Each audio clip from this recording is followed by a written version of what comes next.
zažil a slyšel jsem toho už hodně. Opravdu hodně. Ale teď mám pocit, že se na to musím patřičně připravit. Rozeznat ten správný tón. Ondřej Hejma hovorí k hviezdám drsným hlasom.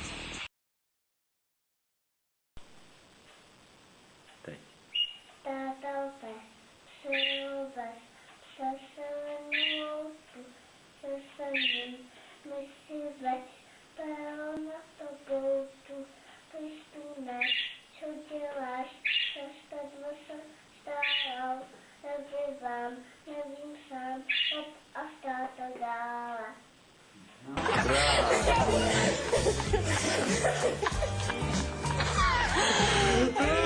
Tak to je pecka. Rozkošná. To je vážny smieš.